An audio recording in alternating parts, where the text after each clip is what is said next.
Halo semuanya, saya Indra dari komunitas IT Angkatan 13.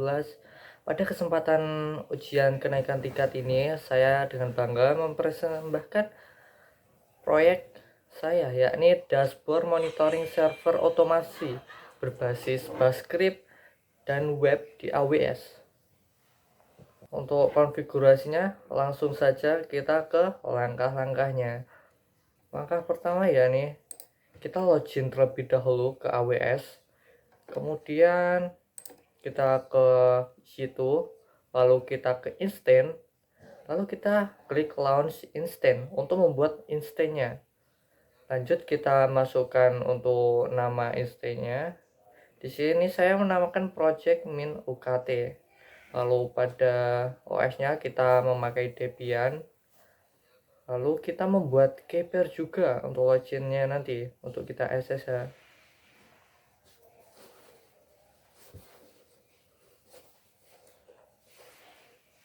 Lanjut, di sini setelah kita membuat keypem, nanti akan terdownload di folder download. Lalu kita pada network setting, kita edit, lalu kita tambahkan security group.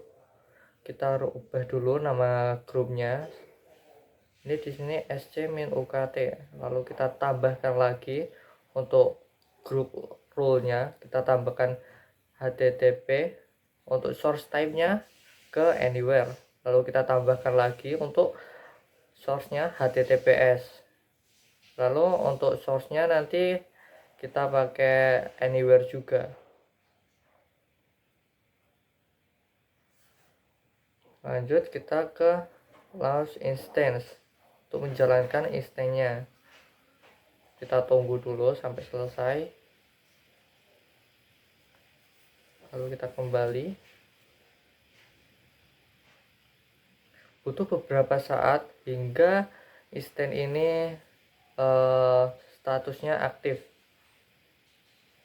Ini masih pending, menunggu.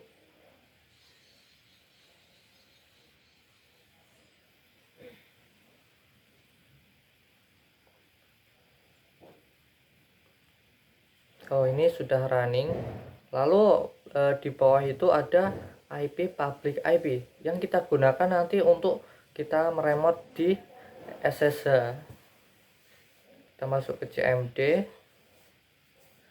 Lalu kita masuk ke folder download terlebih dahulu. Karena keypairnya tadi kita download, masuknya ke folder download.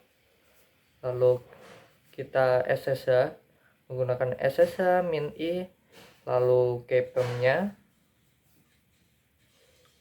lalu admin add, terus IP public IP, lalu kita yes.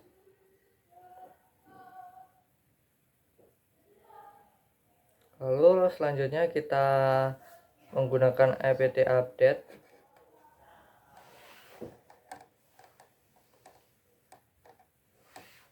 supaya memastikan semua daftar paket diperbarui dan semua perangkat lunak di sistem di-upgrade ke versi terbaru. Lalu kita sudo apt upgrade min y juga.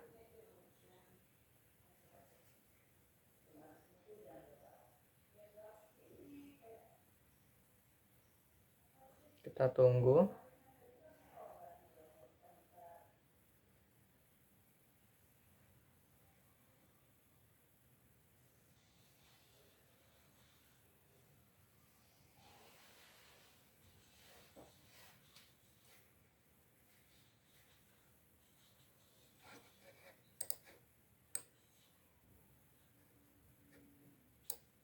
Ketika muncul menu seperti ini, kita ke ini, lalu kita enter.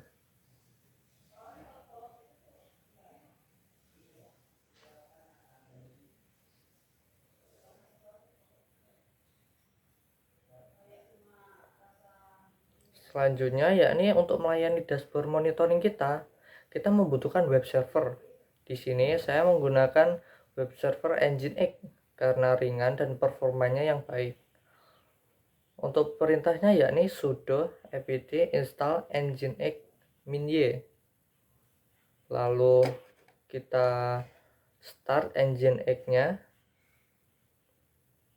supaya aktif, dan kita enable juga Nginx untuk memastikan bahwa web server kita siap sedia.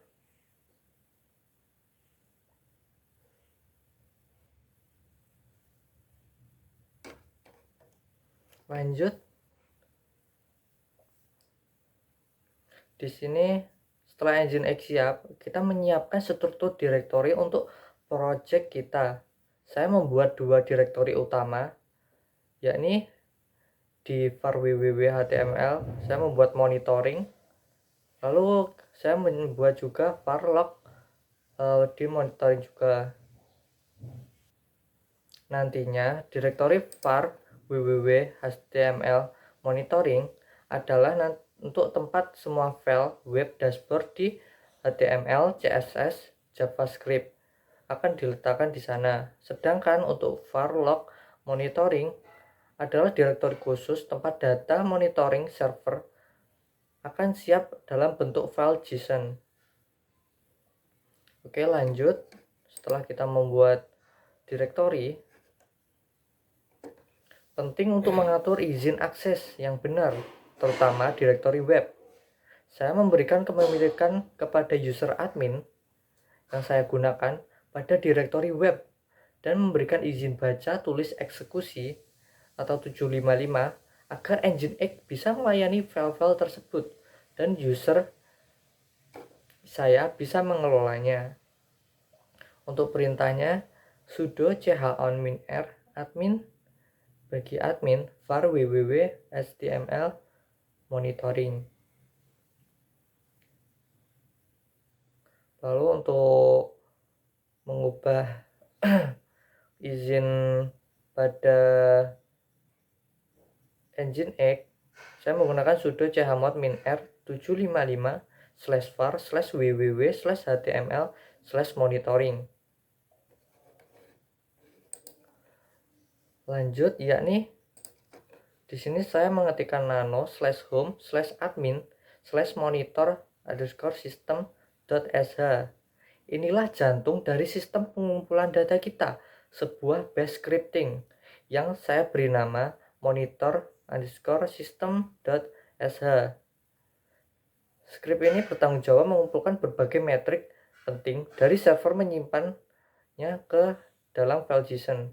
Di sini saya sudah mempunyai sebuah kode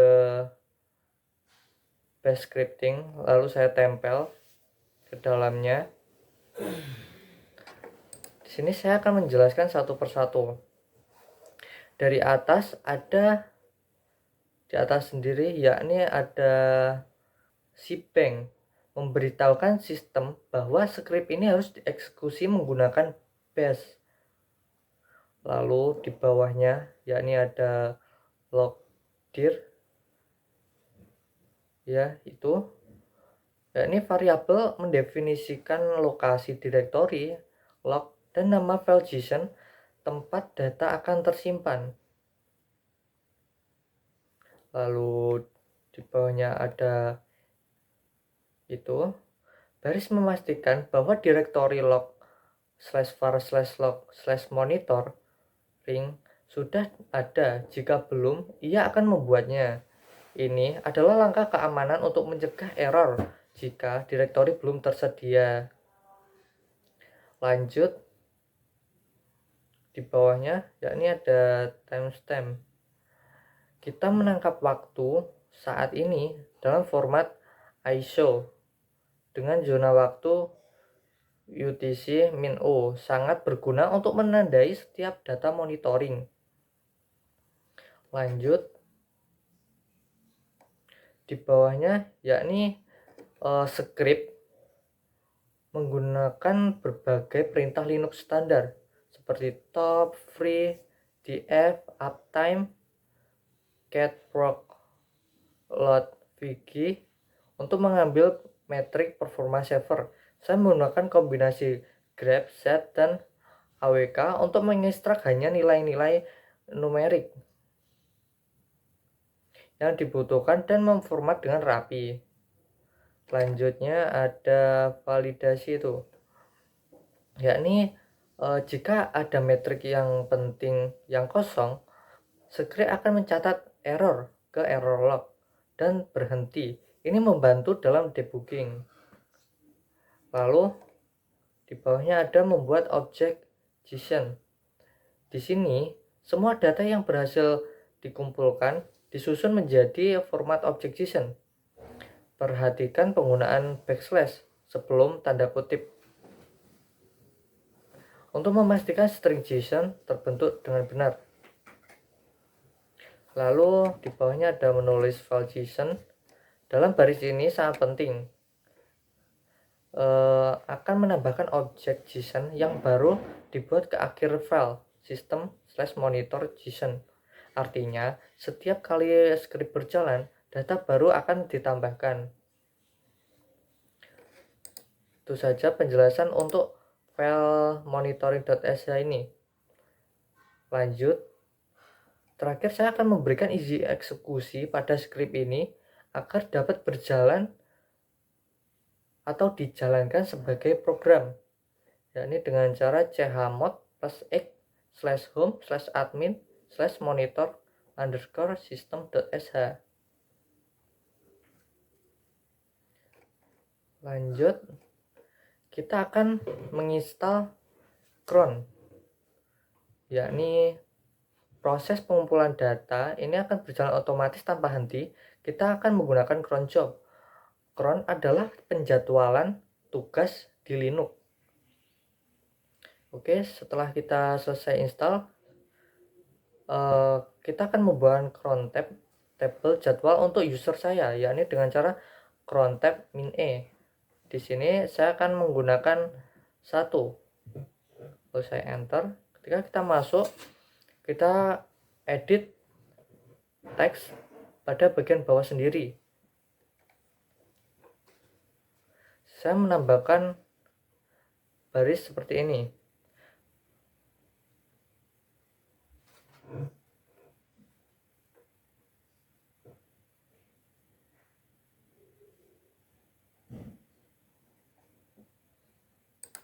Untuk penjelasannya, baris ini setiap 1 menit sekali itu ditandai dengan bintang-bintang kecil itu. Output standar dan error dari script akan disimpan ke var/log/monitor/cron log. Ini sangat membantu untuk memantau apakah script berjalan sesuai jadwal, mendeteksi jika ada error.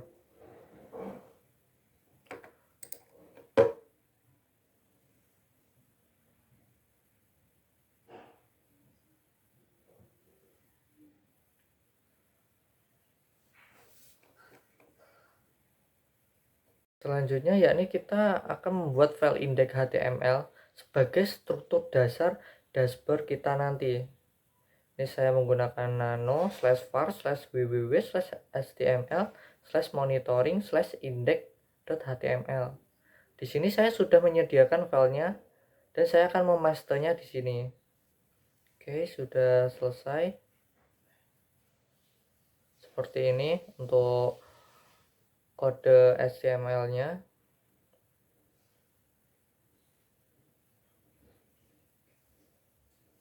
Lalu kita simpan dan keluar. Selanjutnya kita akan membuat JavaScript-nya, yakni di nano/var/www/html/monitoring/script.js. Script.js ini adalah otak dari visualisasi data kita. Saya membuatnya di sini.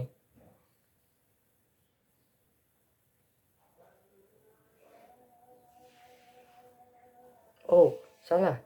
Ternyata kita akan membuat file CSS terlebih dahulu. Untuk kodenya seperti ini.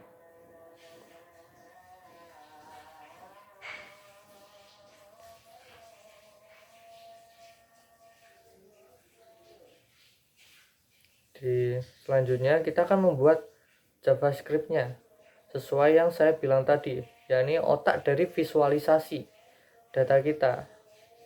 Saya membuatnya di /var/www/html/monitoring/script.js. Saya juga sudah menyiapkan juga untuk kodenya.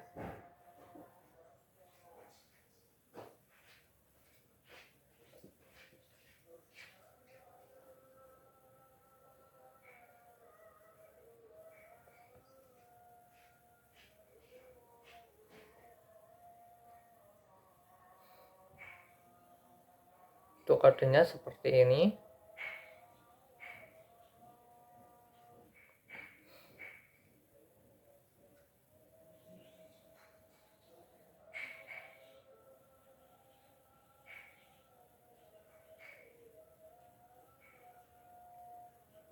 Oke, di sini saya akan mengganti menjadi 30.000 supaya nanti kita tidak perlu merefresh websitenya. 30.000 di sini itu menjadi 30 detik. Nanti setiap 30 detik website akan merefresh sendiri. Selanjutnya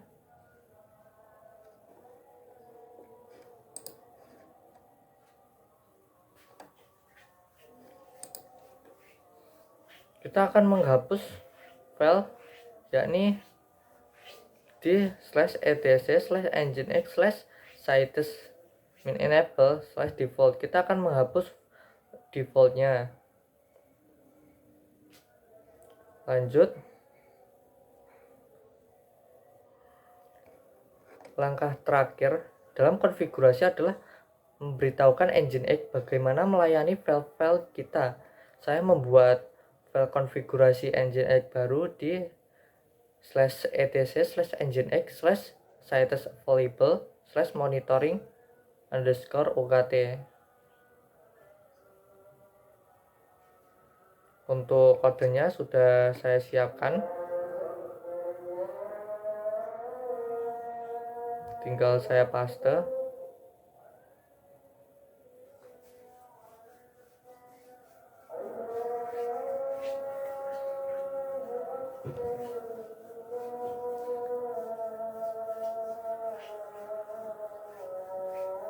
Di sini pada server name saya akan menggantikan dengan IP public yang kita dapatkan di saat membuat instance di AWS tadi.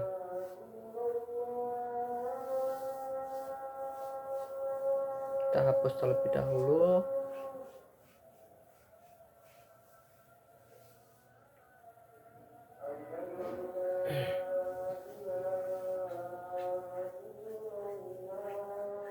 Lalu saya menyalin IP public.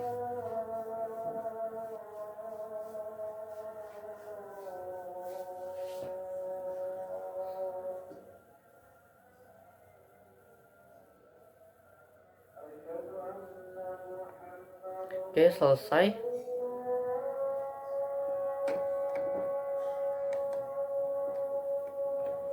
Setelah itu, saya akan mengaktifkan dengan membuat symlink. Ini dengan cara sudo ln spasi -s spasi /etc/nginx/sites-available/monitoring_ukt spasi /etc/nginx/sites-enable. Mungkin di sini saya typo. Sebentar.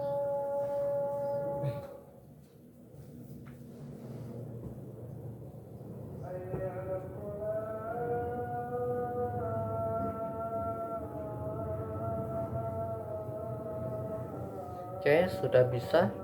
Dan untuk kita selalu menguji apakah sintak konfigurasi Nginx sebelum reload. Dan tadi keluarnya bisa. Kita lanjut. Ya, ini kita mereload Nginx. Supaya setelah kita merubah dalamnya Nginx, kita perlu mereload supaya bisa berubah. Lalu untuk mengakses websitenya, kita masuk ke dalam AWS lagi dan kita menyalin IP public. Lalu kita mengakses pada web server.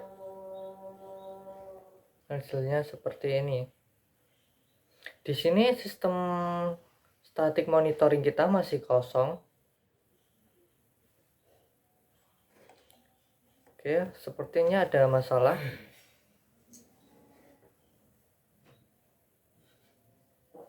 Kita kembali lagi ke konfigurasinya. Lalu kita rubah izin dari file JSON agar bisa dibaca oleh semua user setiap kali masalah muncul dengan perintah sudo chown a+r. Oh, maaf, di sini saya salah. Yakni saya memastikan kepemilikan directory log benar meskipun ini biasanya bukan masalah utama jika izin file sudah di setel.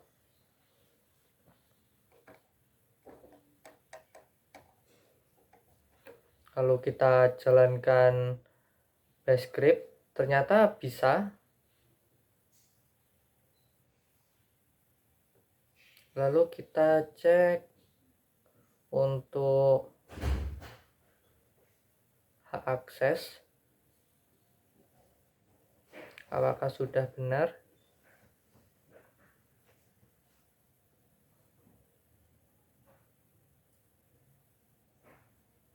Oh, ternyata sudah benar. Jadinya kita cek pada web server apakah sudah bisa. Oh, sudah bisa ternyata untuk sistem monitoring kita. Untuk mengecek apakah sistem monitoring kita berjalan dengan lancar. Oke, di sini saya akan membebani pada sistem monitoring kita. Kita cek terlebih dahulu apakah setiap 1 menit ini akan mereload. Kita tunggu.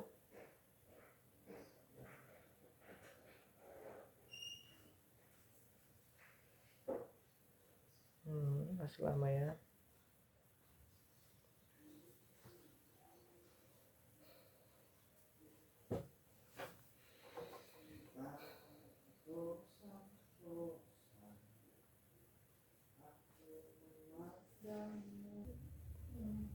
Dan ternyata sistem monitoring kita berjalan dengan lancar.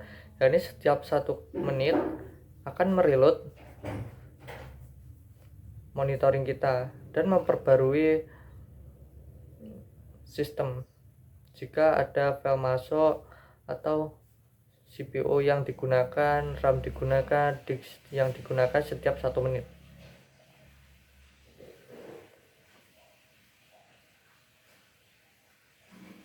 Tapi di sini CPU sudah naik, entah karena apa. Di sini saya akan mengetes beban pada disk atau RAM supaya apakah benar-benar berfungsi.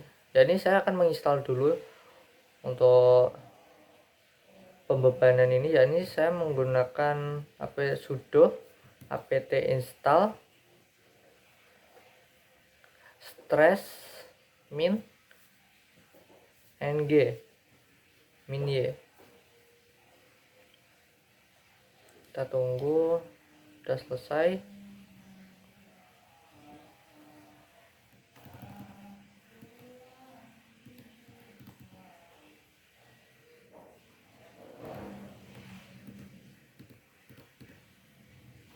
Di sini saya akan membebankan pada RAM. Kita tes apakah RAM ini akan berfungsi jika RAM digunakan seperti itu, sebanyak itu. Oke, di sini saya masih salah untuk mengetikkan perintahnya.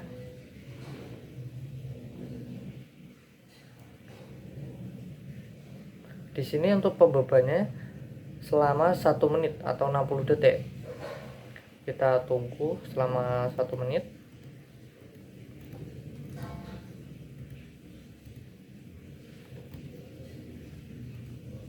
Dan ya, bisa ternyata ketika RAM terbebani, sistem monitoring kita pada chart langsung naik. Oke,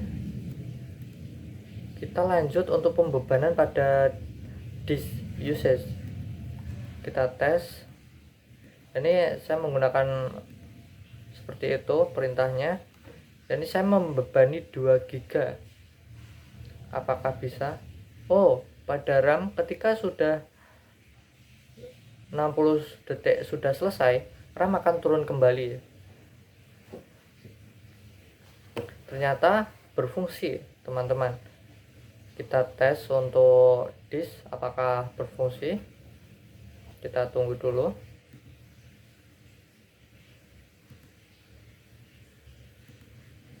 Oh, ternyata berfungsi, teman-teman.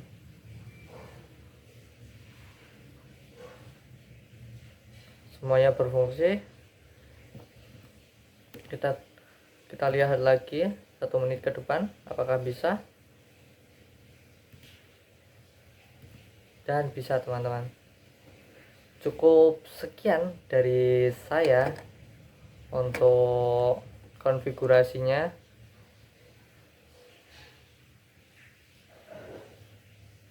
Dan demikianlah proyek UKT saya, yakni dashboard monitoring server otomatis berbasis Bash script dan web di AWS. Sekian, terima kasih.